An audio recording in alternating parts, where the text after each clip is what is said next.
गौरव, Bucha का मामला अब हिंदुस्तान की संसद में भी गूंजा है। हमने देखा एस जयशंकर साहब ने इसका जिक्र किया, लेकिन जो सैटेलाइट इमेज निकल कर आ रही है, क्या ये रूस की परेशानियां बढ़ा सकती हैं और ये शांति वार्ता में भी एक बड़ी भूमिका निभा सकती हैं कि वार्ता शायद खत्म हो जाए या फिर देरी हो जाए उसमें?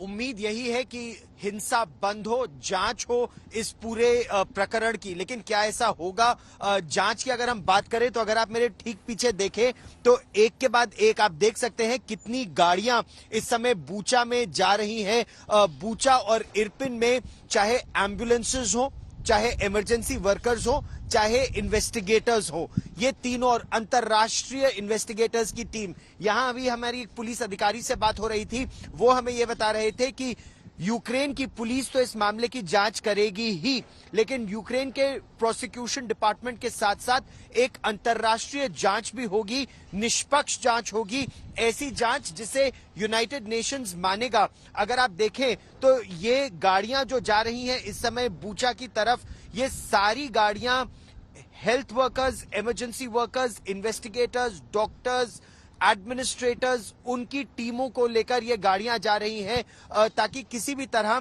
बूचा, इरपिन, होस्टुमल या जहां इस समय हम हैं स्टोइनका, ये इलाके बहुत बुरी तरह प्रभावित हुए थे रूस की बमबारी में और आर्टिलरी और मिसाइल अटैक्स में। तो कोशिश यही है कि एक रिस्टोर किया जाए बूचा को, दूसरा इन्वेस्टिगेशंस की जाए।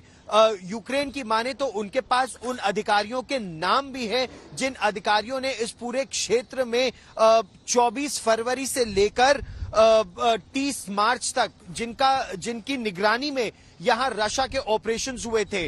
रशियन आर्मी के वो ऑफिसर्स, आर्मर्ड डिवीजन के हैं वो ऑफिसर्स, उनके नाम है, जवानों के उनके पास नाम है, इंटेलिजेंस एजेंसीज ने वो सारे नाम जुटाए हैं। अब कोशिश यूक्रेन की यह है कि उन अधिकारियों के डीएनए सैंपल्स इकट्ठा किए जाएं। हालांकि 3-4 हजार सिपाहियों के डीएनए सैंपल कैसे वो इकट्ठा करेंगे, ये एक बहुत बड़ा प्रश्न है। लेकिन उनकी कोशिश यह है, क्योंकि आरोप बलात्कार के भी है, आरोप यौन शोषण के भी है, आरोप पकड़कर हत्या करने के भी है, तो वो चाहते हैं कि इसकी एक निष्पक्ष अंतर्राष्ट्रीय जांच हो और दोषियों के खिलाफ कार्रवाई हो। कोशिश यूक्रेन की ये भी है कि जो मिलिट्री ऑपरेशंस हैं इस क्षेत्र में तो बंद हो गए। हमारे पीछे आप वैसे अब से थोड़ी देर पहले देख सकते थे बड़ी बड़ी बख्तरबंद गाड़ियां और मिसाइलें और सेल्फ प्रोपेल्ड आर्टिलरी तोपें जा रही थी बेलारूस के बॉर्डर की तरफ। बेलारूस का बॉर्डर लगभग यहां से 80 किलोमीटर दूर है, तो वहां पर जा रहे हैं वो लोग और कोशिश यहां पर यही हो रही है सीमाओं को सुरक्षित किया जाए और ऑपरेशंस अब जो दक्षिण और पूर्व के इलाके में है उन पर पूरा फोकस हो। शुभांकर। गौरव, एक सवाल यहां पर यह खड़ा होता है कि ये जांच होगी, रूस पर केस चलाने की बात की जा रही, केस चलेगा, नतीजे आएंगे, सही गलत पता लग जाएगा।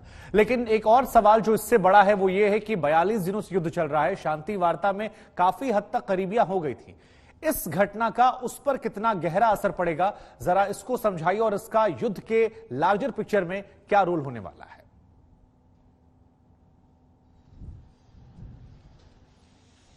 ये बहुत महत्वपूर्ण आपका प्रश्न है। देखिए, शांति वार्ता हो भी रही थी, और जब हो भी रही थी तब भी यहां पर युद्ध चल रहा था, अभी भी युद्ध चल रहा है, चाहे वो कीव और आसपास के इलाकों में ना होकर मारियोपोल और खरसन के इलाके में इस समय युद्ध, वहां पर मिसाइलें बरस रही है, पश्चिम के इलाकों पर तनाव लगातार बढ़ रहा है। तो यूक्रेन की तरफ से अब वो केवल डिफेंसिव नहीं लड़ रहे हैं। यूक्रेन की सेना के अधिकारी ये कह रहे हैं कि उन्होंने पश्चिमी देशों से, नेटो देशों से अब ऑफेंसिव हथियारों की भी मांग की है। उनको T-72 टैंक मिल रहे हैं, उन्हें BMP-2 आर्मर्ड पर्सनल कैरियर्स मिल रहे हैं, उन्होंने तोपों की मांग की है, सेल्फ प्रोपेल्ड आर्टिलरी की भी और टोड आर्टिलरी की भी, 155 मिलीमीटर तोपों की भी और उससे बड़ी तोपों की भी उन्होंने मांग की है नेटो देशों से और पूर्व सोवियत संघ के देशों से। उन्होंने S-300 मिसाइल सिस्टम की भी मांग की है। तो ये केवल डिफेंसिव वेपन्स नहीं है, ऑफेंसिव वेपन्स की भी वो मांग कर रहे हैं। बातचीत भी हो, लेकिन शक्ति के स्थल से वो बातचीत हो, इसीलिए यूक्रेन हथियार चाहता है।